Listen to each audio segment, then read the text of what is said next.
Now we have a long way to go, but there's some things that are much too important to miss. And what we want to get now, just to begin with, is this general situation that seems so confused, this confused situation of battles and so forth, in these chapters following 22, Alma 22. Now in Alma 22, verses 28 to 34, it makes a very important statement. It's hard to believe that this was written in 1829, because it wasn't until the beginning of the 20th century that the Alfred Mckenzie, a Scots geographer, invented geopolitics, which were taken over, and which is the basic theory of the two main types of culture that occupy the world, are in constant conflict and so forth. All world wars and so forth have been based on that. And here it is set forth here. We get the picture that the Lamanites are in the southwest and scattered off toward the east. They're pushed in this direction and that direction, and they are being contained by the Nephites, who are in the northeast in general. So you have two general land masses, the one surrounding the other. Well, here we have in the southwest, all along here are Lamanites, and the main body are Nephites, but they're Lamanites over here, and they want to keep their way open in case they can retreat there. Now these are the two cultures. The one are the culture of the steppes, the heartland, or the Bedou. In the old world, you see, all around the center of Asia, Central Asia, is all marginal grass-raising country with nomadic tribes of great antiquity that have always been on the move. And along, of course, all the northern shore of Africa and all of Arabia. See the desert tribes, they're the Bedou, and they live as described here. They all live in tents, all of them, whether it's the yurts of Central Asia or whether it's the Baitul Shakr of the Arab. And they are on the move all the time, and they are all in a state of perpetual war. They're always bringing pressure to bear on the peripheral civilizations, which are the settled civilizations. Of course, you can be the one or the other. They're not doomed to the one or the other. The Arabs, all of a sudden, in the 8th century, became the greatest city builders of them all, just for a very short time, and they preserved this marvelous culture in Spain with the souks, and the bazaars and the universities and the libraries and things. A marvelous sort of thing these people can do. But the other culture, of course, is the sedentary. It's a city one, and we still have it in continental in the United States, for example. The Plains Indians, they happen to be to the north and east. We're always pushing on and coming down from the north, the Navajos very late, on the Pueblos. Pueblos are people in settled cities. They are like the beginning with the Anasazi, up in the north, which were really Hopi, and Sazi, Hopi, then the Navajos come in, but then you have much older, you have Taos, and you have Acoma, and great settlements of great antiquity there, under pressure from, and this is exactly what we have in the Book of Mormon. Nobody pointed out these until anthropologists and so forth in the 20th century, especially geographers, pointed out this is the basic pattern that we're going to have in our history. We're going to have the Lamanites, who are essentially, you see, mobile. They move around, but they can have settlements, they always do, and of course the Nephites can also move around, but they're the sedentary, and again, the mobile. Those are the two that divide the world and always have. And the battles between them, they keep the pressure on all the time. So it describes it very well. The 28th, they dwelt in tents, they were idle. To us, they don't work, they don't cultivate the soil or anything like that, whereas the others work very hard. And then, in Alma 23, you see, the Lamanite king pushes the church. He backs it up and he forces it all. He rules a very large area, you notice. It includes, as we find out over here, the next chapter, beginning the next chapter, he rules the Amalekites and the Amulonites and the Lamanites and the people of Anti-Nephi-Lehi. They were his own people. But the key to this whole thing is that those who were converted at this time were a relatively small group, but very influential. You notice the king of the Lamanites made a proclamation that all of his people, they should not lay their hands on Ammon or make any trouble, let them do anything they wanted. The brethren were given a carte blanche here. The brethren should go forth and preach in whatsoever place they wanted to. They should have free access to their houses and temples and sanctuaries, everything wide open to the missionaries. That they might be, his people might be convinced concerning the wicked traditions of their fathers, where some aren't going to take that very well because everybody's proud of the traditions of their fathers. And to convince them, he wants to convince what he wants to do. See, it's a glasnost. He wants his people to believe that they're all one people and all one. They've got to bury their differences and so forth. He rules them all. Notice he says in this third verse, that they were all brethren, that they ought not to murder, nor plunder, nor steal, nor commit adultery, as far as that goes. They were all his subjects as far as that goes. And he consecrated, and so the brethren got busy, Aaron and Ammon and so forth, consecrating priests and teachers throughout the land among the Lamanites, who began accepting the gospel. Thousands were brought to a knowledge, and they were taught the records of the prophecies. And the Lamanites proved the most faithful of them all. We're told in the 6th verse here that many of them joined at that time, were rock firm, and never again did fall away.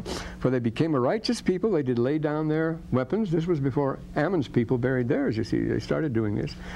And this is what righteousness means. What is righteousness? They lay down their weapons of their rebellion and did not fight against God, neither against any of their brethren. This, we say, is before Ammon, so this is an interesting thing, the way things are being pushed here. And here's a list of the good Lamanites. You'll notice it's quite a complicated thing here. What do we have here?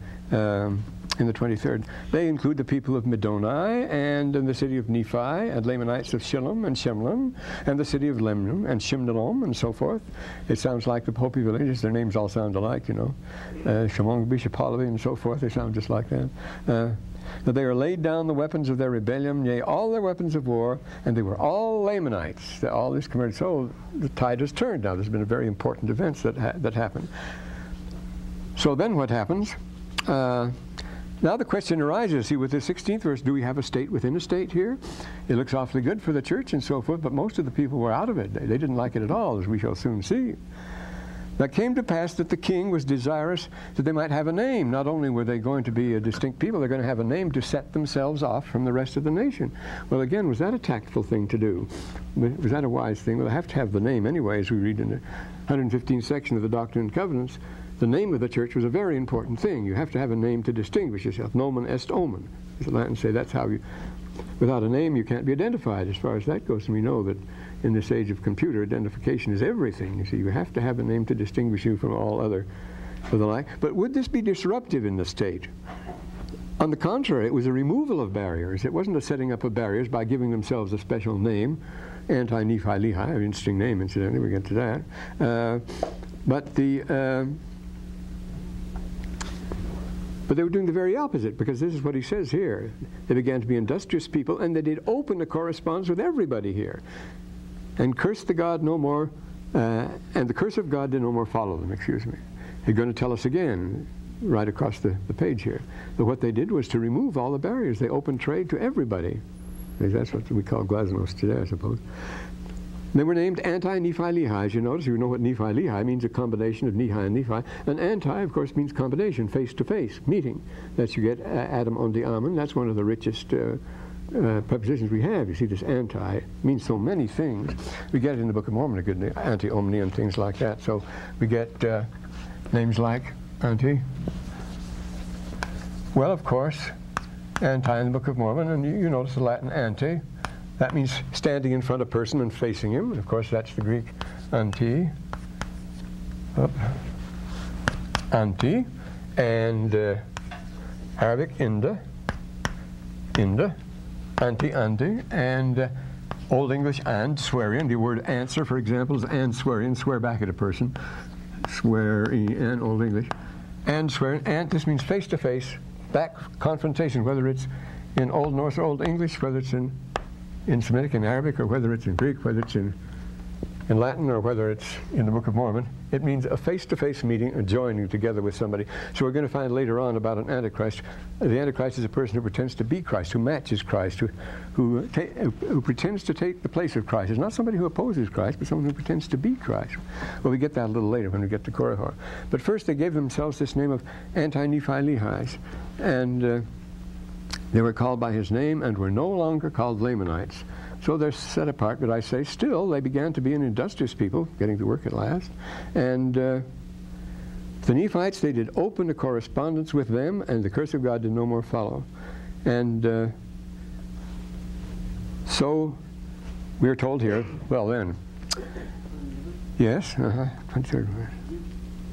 With this gathering of people under Lamoni, and they're receiving a new name and so forth, would that be similar to the year festival that you described when we talked about yes, remember, Benjamin? It's going to tell us very clearly, the next chapter is telling us that they came back when they all returned, it was to the law of Moses, which they observed strictly. And of course, that all centers around the rites and ordinances of the temple, the bringing of the people together, you know, and the renewing of the covenants. They all enter into the covenant again, and they have to come up to Jerusalem to worship the King, the Lord of hosts.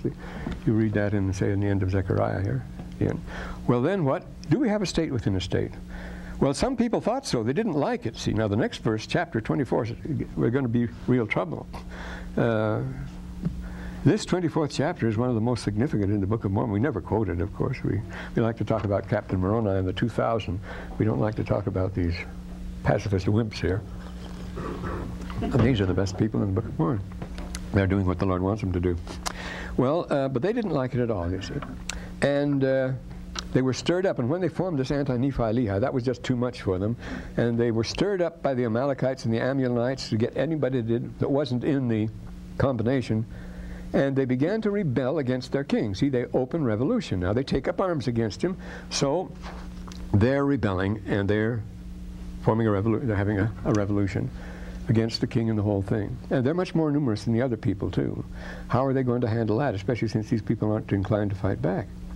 This is the backlash, you see. It's armed rebellion. It's what it leads to, as you'd expect it to, after all, considering that only a number of the people, and the king went so far. I mean, they're just reveling in this new religion, the new name, and everything else they've given themselves. It's not a new religion. And this is going to causes the inevitable backlash. But they're faced with a policy, on the other hand, of non-resistance. This is a strange thing. And that's exactly... remember that the Ammon's people were a relatively small group. But that's what the Hopis practice. See, they practice non-resistance. A very funny thing. Hopi means a peaceful people. So that anybody can take advantage of them, from fool anthropologists to oil companies to uranium companies and so forth. And they're just pushovers for anybody, and you'd think they would have been wiped out long ago. But as the Book of Mormon tells us later on, those that take up arms and oppose, they're the ones that are going to be destroyed, and the Hopis are still there. They're still going strong after everybody, perfectly free to take advantage of them, and don't think people haven't tried to do it. But there actually are people that would refuse to fight, you see, as far as that goes. Now, so how are you going to fight these people? This is an important thing to remember here. What do we got here? So from the 22nd verse on, there's no contest. But this is the reason for it, and this is the most interesting thing. This is why I say this is not a popular chapter. Notice how often they repeat the word murders here. I thank my great God that He's given us a portion of His Spirit to soften our hearts, that we have opened a correspondence with these brethren. Notice, opening correspondence with everybody. They're not raising barriers, they're lowering. That's the 8th verse here of this 24th chapter. And we are convinced of our sins and the many murders we have committed. Next verse, it talks about the murders. In 11th verse, the many murders. They keep talking about the murders here. They refer to killing on the battlefield. Is that murder? Well, you bet it is. During the recent operations, we've adopted the amazing doctrine, certainly doesn't agree with Clausewitz, that you measure your success in war by body count. You can gain nothing at all. And one of the basic principles of Clausewitz, until the war is over, nobody knows who's going to win, because chance plays a greater part in war than anywhere else, as he says. Nobody knows. It's your game of chess again. You can have all the pieces on the board, and your opponent can have only 2 left, and he can win. And this happens in time of war. Strange things happen this way. And so they feel guilty. They think what they've been doing is murdering. Then it was all we could do to repent sufficiently. They can't repent enough. God hath taken away our stains. Let us stain our swords no more with the blood of our brethren. If we should stain them, the atonement would. We can even have a claim on the atonement if we went on doing this sort of killing. It won't do.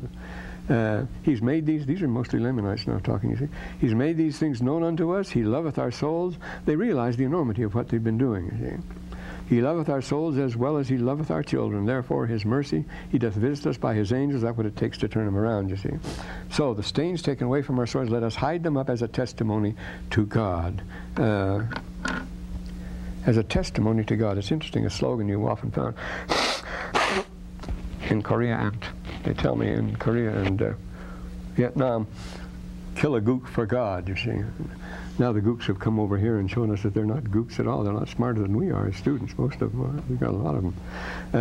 But we thought that was virtuous, you see, because we were on these chapters of the Book of Mormon are very necessary. Actually, they are. And so Well, we won't talk about Moroni's designs here. Now, brethren, if our brethren seek to destroy us, we'll hide away our swords. It dwells on this whole rest of the chapter is on the theme of not offering resistance here. See, we have the 22nd verse following. You see, there's no contest. This is the change of Lamanite policy, and it was most effective among the pure Lamanites. The others didn't go for it, we're told here. I think it tells us in the, yes. Now, among those who joined the people of the Lord were none of the Amalekites. They were an important part of the kingdom. And the Amulonites, who were all, well, mostly, overwhelmingly, they were overwhelmingly the other ethnic group, the Amalekites. And none of the order of Nehor were persuaded, and the whole church had been Nehor before, you know. But they were only the actual literal descendants of Laman and Lemuel, the blood of Israel, which certainly implies, you see, that the others, the Ishmaelites and the Ammonites and the Amalekites, were of another stock, actually, but they're so closely related, see, just as they are among the Indians and as we are and so forth. You can't get away from it. After people have once been enlightened, because you see, they had been enlightened, they came out of Zarahemla, remember that. And then have fallen away, it's worse than ever before. Now, are we missing anything? Oh, yes, here, an interesting thing about this refusing to fight back. In the book of Maccabees, in the 4th book of Maccabees, the same thing happens there. When the Jews, these terrible, bloody stories, you see, that Josephus tells, he's an eyewitness to the sort of thing that went on. But in 4th Maccabees, you see the Jews are fighting Jews there, and they back up Antiochus, others. It's the Romans, the Greeks, and then it's the Romans that are torturing them. And they start persecuting the Jews on a massive scale, and the Jews are non-resistant. They're martyrs. They're willing to be martyred. And it immediately dampens all the art, because you can't be heroic if the enemy doesn't fight back. You just give up. You're not going to carry on at all. This is no contest. This is no fun at all. And this is what happens here. Notice, thus, without meeting any resistance, they did slay 1,005. Well, no contest, no game. People started losing interest there, and this is what happens in 4th Maccabees, I say. When they start aged martyrs, and then they start the 7 sons of the widow and so forth, they offer no opposition, and the leaders, it begins to hurt their consciences, it begins to make them sick, the opposite. And as a result, they get mad at these people. Won't you resist?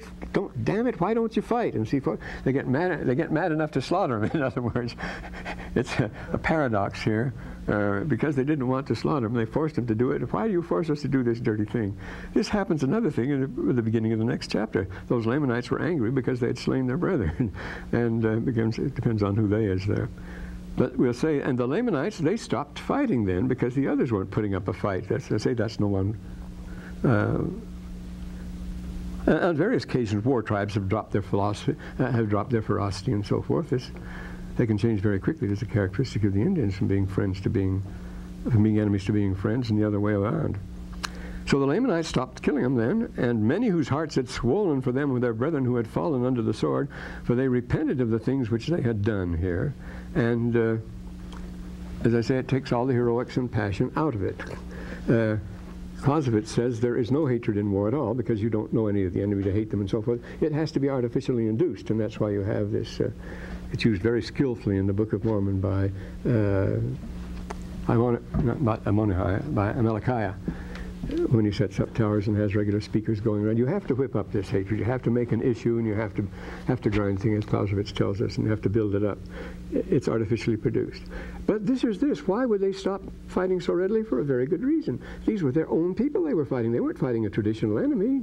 Just a month or so before, they had all been one nation and one people. And moreover, the bounds had been lowered. The bonds had been lowered. They had been visiting each other. They knew each other. There's a wonderful passage in the 5th century, 4th, 5th century ambassador to the court of Attila, who goes back to Asia and talks about the same sort of thing. These people knew each other on both sides of the line. They didn't want to fight each other. And so they had been a single nation. They were not a traditional enemy. Since Glasnost, I suppose they'd known each other, as it tells us in 1st chapter. Those Lamanites were angry because so again, you see, it's not surprising at all that they stopped the slaughter. I mean, if it had been a traditional enemy, it had been somebody else and so forth, but they were all under the same king, remember, their same kingdom. These people are in a state of open rebellion. They're the rebels, you see, but even at the rebels, as far as that goes. And yet what a bloody thing it can become, as we've seen in the case of our Civil War, the nastiest thing that ever happened, you see. But they went on, they just went on killing as if they were hypnotized, a horrible thing. Well, gaining nothing by it. And so they threw down their weapons. They wouldn't fight anymore. They were stung for the murders they had committed. This was murder they were doing. I mean, when you take life, it's murder, no matter what you call it, as far as that goes. And so more of them were joining the church then than those who were slain. Now, among those who joined the people of the Lord were none of the Amalekites or Ammonites. They still remain outside, and they still remain hostile, so we're going to have more war. None of the founders, none of the Nehor people. And that was the main church among them.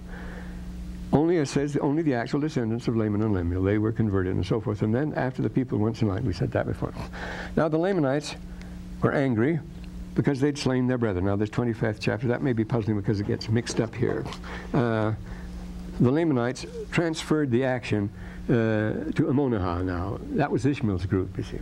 And here's another thing. Remember what the blessing on Ishmael was. These people of Ammonihah, that was the city they're going to wipe out completely. And this was a group of Lamanites, not the Lamanites that had pledged not to fight again, because these were fighting, you see. These were the other Lamanites, their brothers, who were so mad to see the way their brethren had been treated and so forth. They started taking out on the Amalekites and the Ammonites, and they made an example of Ammonihah.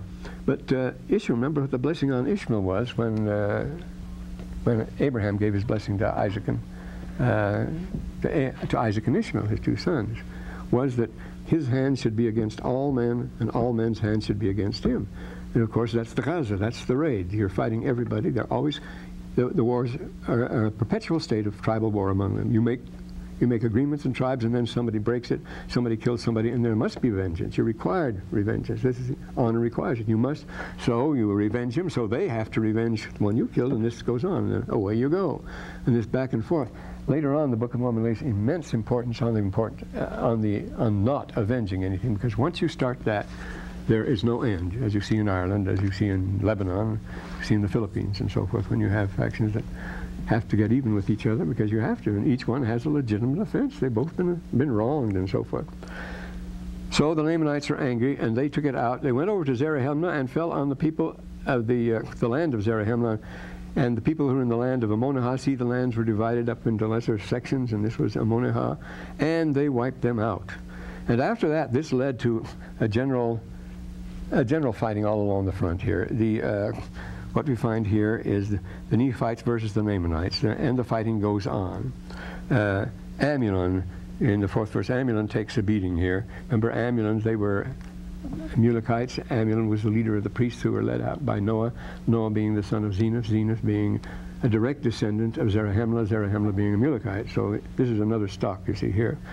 And the Amalekites went on. They were slain by the hands of the Nephites. It's a free-for-all now. Everybody's fighting everybody else, just like the wars of the 16th, 17th century. The point being that you'd be on one side one day and another side the next, and this is the way you'd shift back and forth. And the remainder, having fled into the wilderness. Now here, the people of Ammon, slain by the hands, fled into the wilderness. They were old hands at that. And they got there by themselves. Then they usurped power over the Lamanites they found there, and had an auto da fe, and caused many of the Lamanites to perish because of their belief. See, they moved to the only safe place. If they moved into territory of the recently converted non-resistant Lamanites, they wouldn't meet him with any trouble. So they just go in there and take over, and they become their usual brutal selves, the Ammonites. And so, having suffered much loss, they began to be stirred up. Remember the words of Aaron, began to disbelieve the traditions of, see, for many of them, talking about the Lamanites. On a broad front, around the east side here, you find them also. It's these general movements take place. You know how that happens.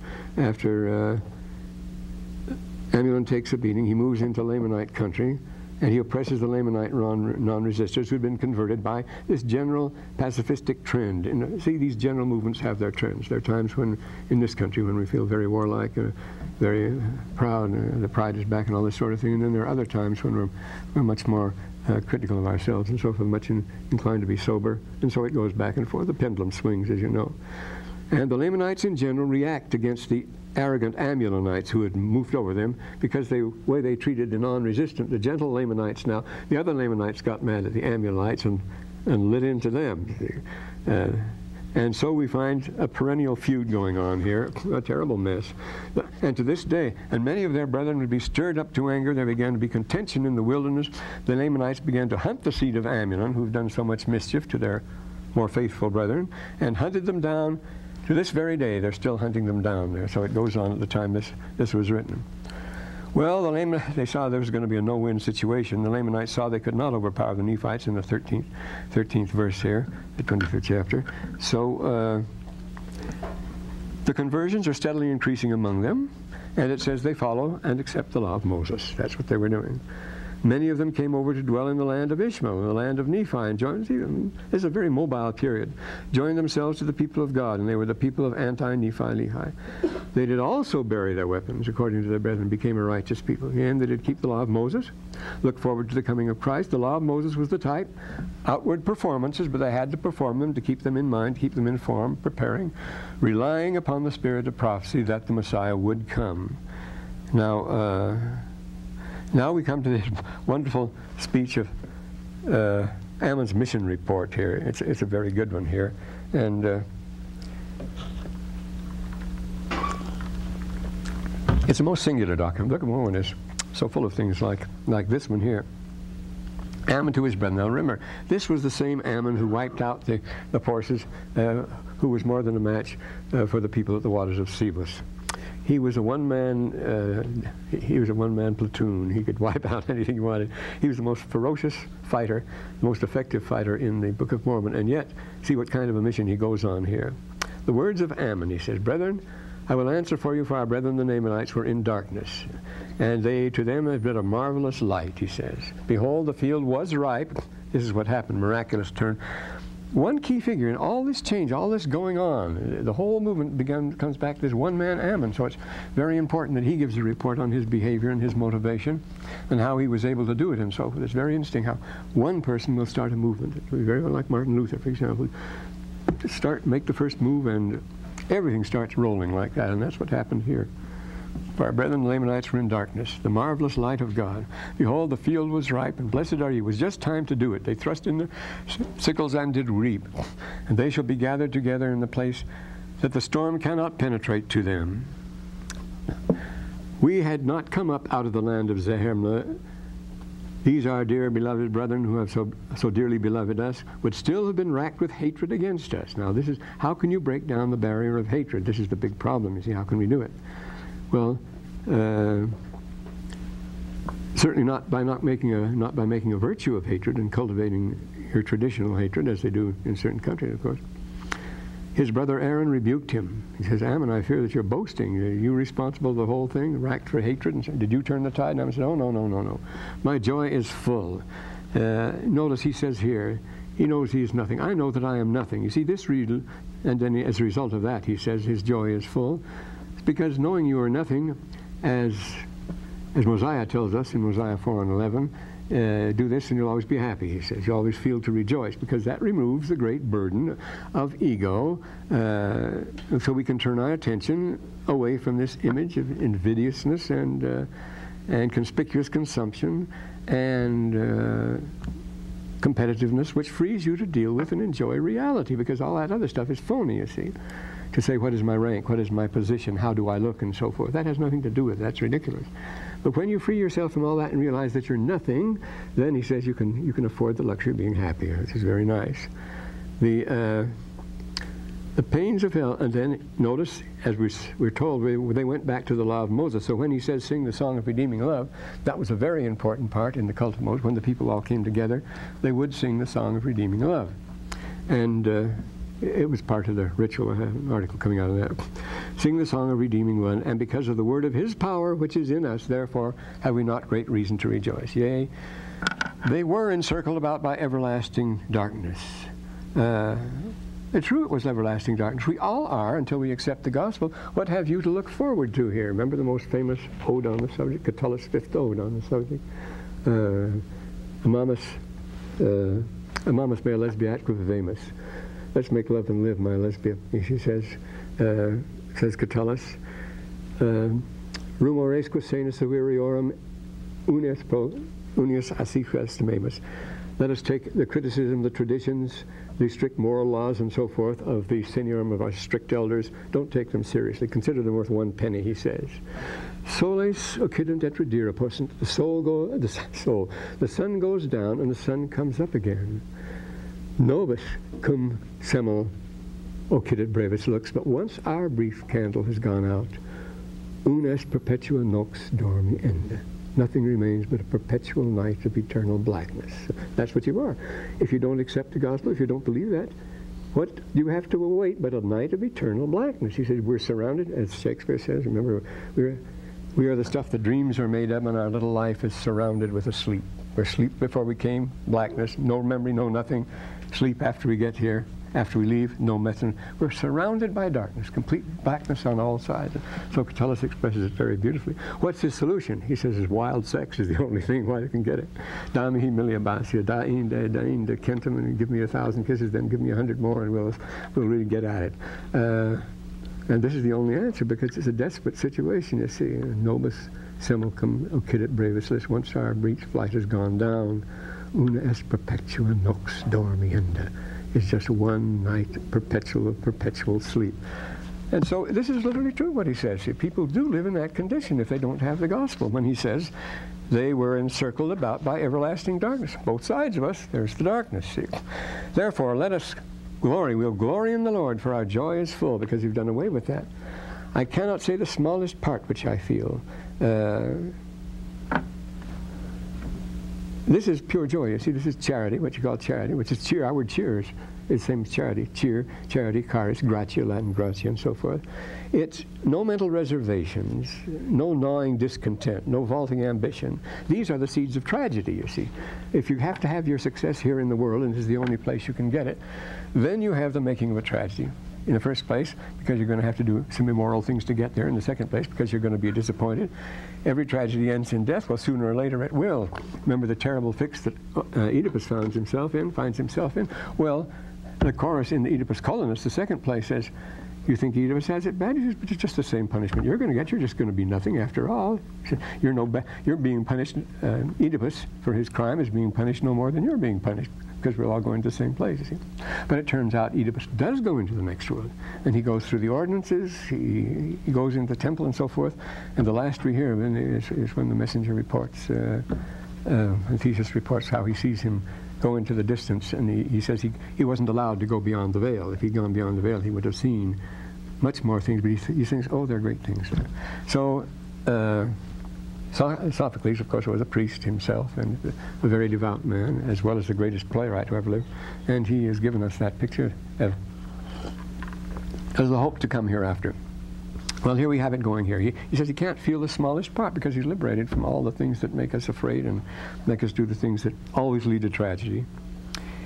He did not exercise his justice upon us. He says, where it fleeth at the thought, my soul fleeth at the thought, because we didn't suffer the way we deserved to suffer. But his great mercy has brought us over that everlasting gulf of death. That's the big one, you see. This is the only thing men always really fear. That's why they live in quiet desperation, because that's what they're looking at the end of their careers. Their careers are going to take a downturn before long, and so forth. Present dangers and inconveniences can be dealt with very easily because they're merely temporary. We can get along with them very nicely, but that's not the big unpleasantness. The idea.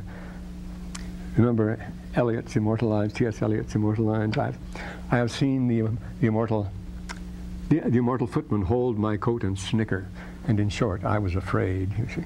Here's the immortal footman holding his coat. It's time to go now, Buster. And he snickers, and in short, I was afraid. See, all scared to death. Because this is in the end. Don't think you can face it down because nobody's ever done it. Well, the defiant characters, Alma, Macbeth, and so forth. But theirs are the cruelest ends of all. And there he says, I say unto you that there is none that knoweth these things. Now, am I talking over your heads? He says these things. Do you think I'm crazy because I'm rejoicing in all this? He says, no. Only the penitent know these things. You'll never rejoice unless you, because it's your guilt feelings, as Freud says. It's the guilt feelings that keeps you from being happy after all. It gives you. They're suppressed. You don't. You have to bring them out to get them out into the open. He says it's not a very good cure, actually. But they're the things that give you the skin rashes and the ulcers and things like that. The guilt that you know is there, but you try to keep down. You think you've forgotten, but you haven't. It's going to haunt you all the time. So he says we get rid of all this. And we haven't been punished as we deserve to be punished, but it's wonderful, he says. But you'll never know these things unless you repent. Completely aware of how wrong they are. Here they believe a thing that makes them desperately sorrowful, that makes them absolutely miserable. And the funny thing is, if you only knew how wrong you were, you don't have to be miserable because you're not right. That's not what comes after at all. It's not darkness. You wouldn't have come out of nothing in the first place. So, yea, he that repenteth and exerciseth faith and bringeth works and prayeth continually without ceasing, unto such is given to know the mysteries of God, which never have been revealed. What is a mystery here? Now, do you remember, brother? Now he starts telling about his mission here.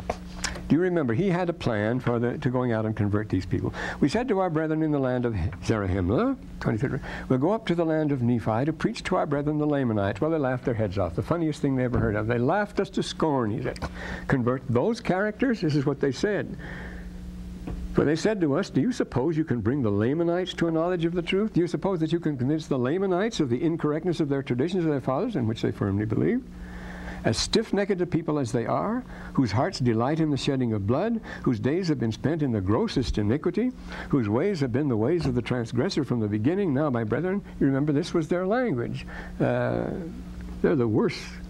They're the worst. They're worse than communists. I mean, these people are unthinkably vile. How can you do it? They just laughed at the idea of going up to preach to them. You're not going to get anywhere, is what they said.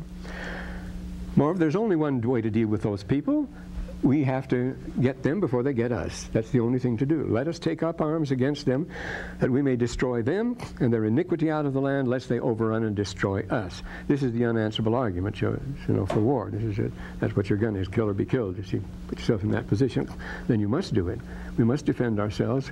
We have how many? 2,200 nukes, something. I don't know how many, because they have only 1,800. But you got to have more, knowing perfectly well that if we use as many as 6, it'll all be over with everybody.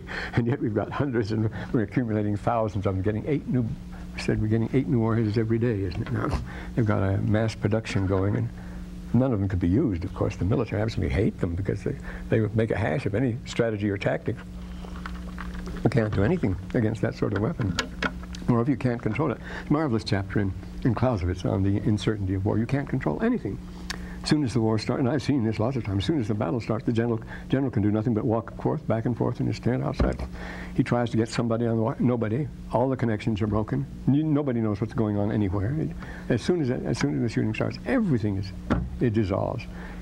And not our modern technology does not overcome that difficulty. It only makes it worse. As you know, how easily a computer can go out, and how easily it can be misinterpreted, and how easily you can hit the wrong key. A little while ago, Pat hit the wrong key on the computer, and we lost a whole week's work, dictating and so forth. This can happen. And of course, in the fluster and hurry and excitement of war, it's going to happen. It happens all the time. Everybody makes the wrong thing, because I had to make reports every day. I had to go and swing around, interview prisoners of war, try to find out what was going on and so forth, and make a sensible report out of it. It was a garbled mess all the time. Once in a while it worked, though, but oh boy. And this is what he's talking about here, this absurdity. But this was the answer they gave. We must destroy them before they destroy us. And that's unanswerable, we say, because they're dangerous. They're a threat. But Ammon has the answer to that. Behold, my beloved brethren, we came into the wilderness not with the intent to destroy our brethren. Now notice this. It's a gamble as far as he's concerned. Of course, all war is a gamble too. It's a gamble, but he says it's worth it. That perhaps we might save some few of their souls. He hasn't great hopes in going there. It's not a sure deal at all. Perhaps we might, it's just possible, save, well, a few of them. It's worth all this trouble just to save a few of them. That's quite a bargain, quite an exchange. When you start figuring out the chances and the expense and all this sort of thing. And so, now, our hearts were depressed, and we were about to turn back, because they weren't getting anywhere at all. They met what they thought they would. Things looked very bleak when they got there. And behold, we have come and been forth amongst them, and we have been patient. They went back again. And because the Lord comforted us and said, go amongst the Lamanites, and bear with patience thine afflictions. And this is what the mightiest warrior in the Book of Mormon had to put up with. He had been patient in our suffering. We have suffered every privation. We have traveled from house to house and let the people kick us around, relying on the mercies of the world, not upon the mercies of the world alone, but upon the mercies of God. Brother Benson's speech was on pride. This man had no pride at all. I mean, the mighty Ammon going around begging, as it were, from door to door, relying on the mercies of the world and the people. And we have been cast out and mocked and spit upon. I wouldn't take a chance spitting on Ammon. Smote upon our cheeks, but he allowed it. Why? And all this, no, he goes on, he's saying, smote upon our cheeks, and we have been stoned, and we have bound with strong cords and cast into prison. Why did he allow all this to happen? He says, all manner of affliction, and all this that perhaps we might be able to save some soul. That's the gamble right there, you see. It was worth it, you see. Well, is it worth the chance? And we suppose that our joy would be full, if perhaps we could be the means of saving some. Pascal's famous proposition, you know, his famous proposition.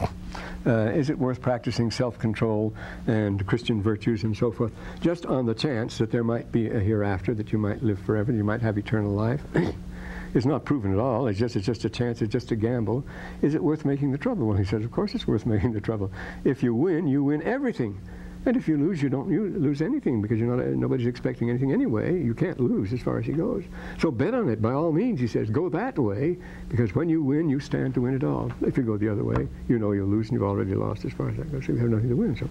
So Pascal's famous proposition is put forth here to the brethren. Perhaps we might save some soul. There might be a chance, and it's worth everything. But now we can look on the fruits of our labor. It really did work, he says. They had rather sacrifice their lives even than to take the life of their enemy. This is what he regards as his reward, his great triumph of this great warrior. And they have buried their weapons of war deep in the earth because of their love toward their brethren. That's right.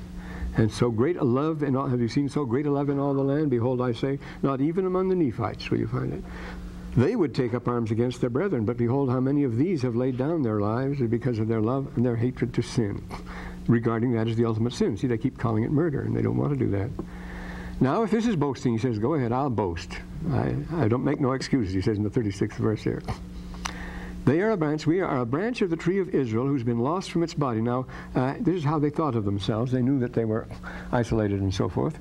And there have been enclaves. Always people never forget their homes that they have come from originally. There are some enclaves in Europe and Asia and so forth. The Jews being the isolated ones that never forget. And of course, all the time I was growing up, and before the generation before me, all the saints felt that in the West here, we were just marking time until we could return to Jackson County, which was the real place where we should be. We should go back to Missouri. Everybody thought we'd be doing that, you know, and we may yet. But the branch of the tree, lost from a body in a strange land, wanderers in a strange land, enclaves and so forth. But God is mindful. Now he gets into a universal theme, which is very important in this 37th verse here. God is mindful of every people whatsoever land they may be. Yea, he numbereth his people, and his bowels have mercy over all the earth. You can't divide the earth then into the godly and the godless, can you? Now we come to this next chapter. The Amalekites were still strong, though, and still dangerous. And they begin a movement against the people of Anti-Nephi-Lehi, who had, with a government, and had taken over more or less. But the Amalekites, because of their loss, were exceeding angry. They began to stir up their brethren against the people of Anti-Nephi-Lehi, and they began to destroy them. Because, remember, these various people, though members of the nation, had their districts or their states or their provinces they lived in, and they were fairly uniform, and they're going to make trouble for the king. I don't know whether they severed they did rebel, but they were reduced, you see. Anti-Nephi, they began to destroy them.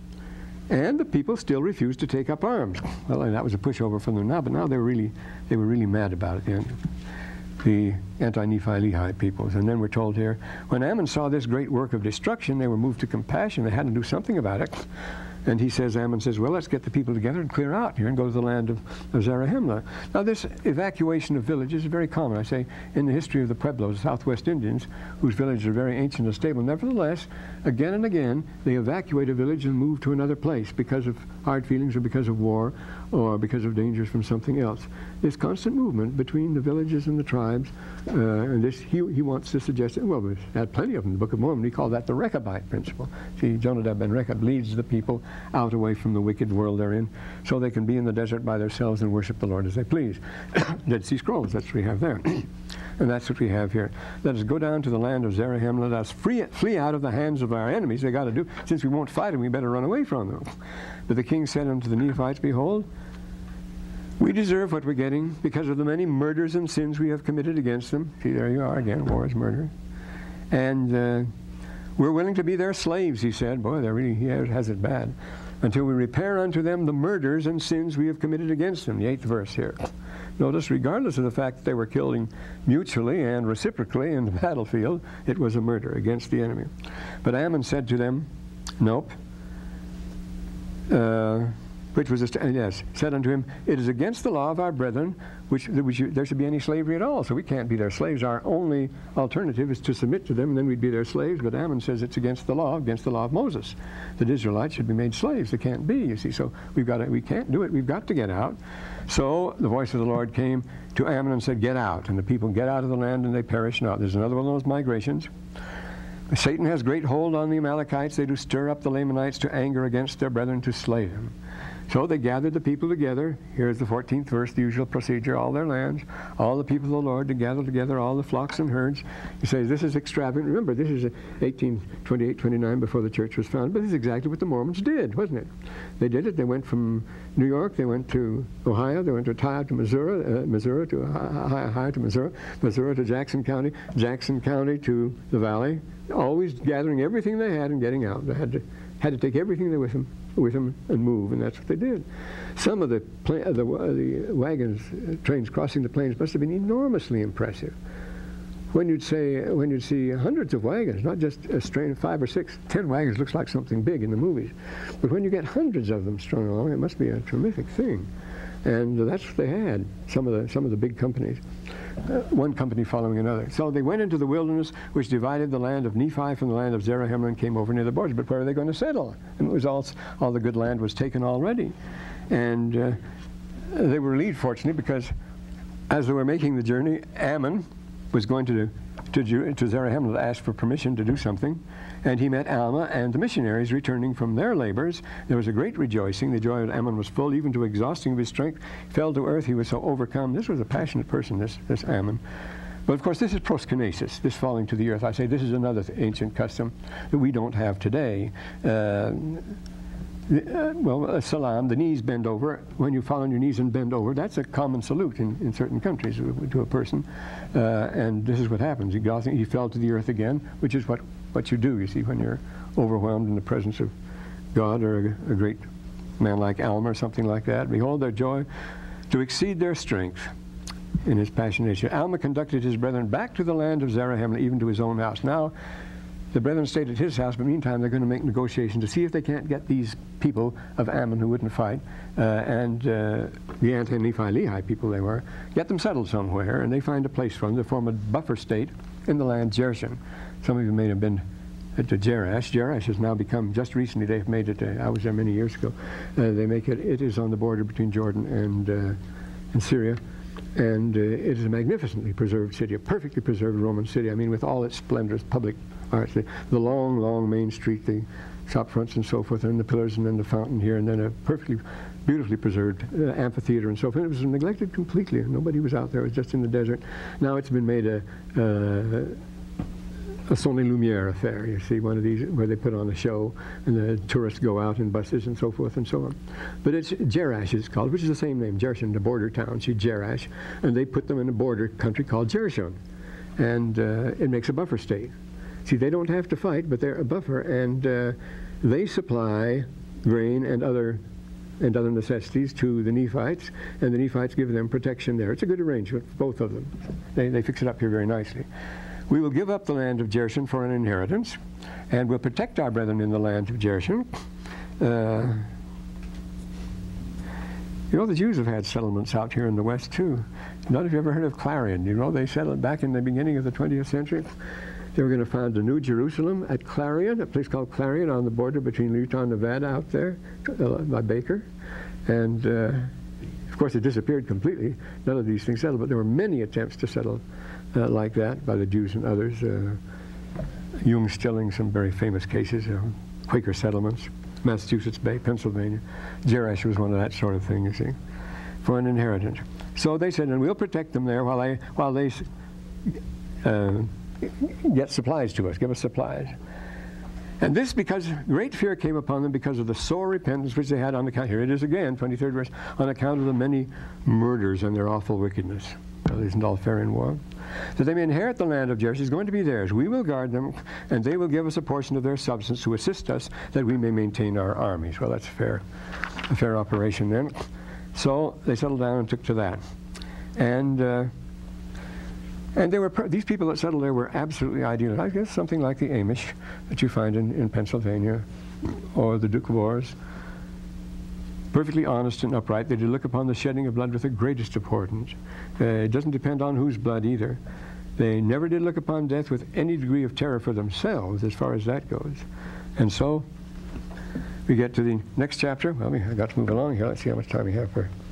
Oh boy, time is up. Well, at least we got that far. But we're going to get this very important chapter 30. This is extremely important, and the rest, 62 chapters to Alma, we're going to have to move right along. But probably able to do it.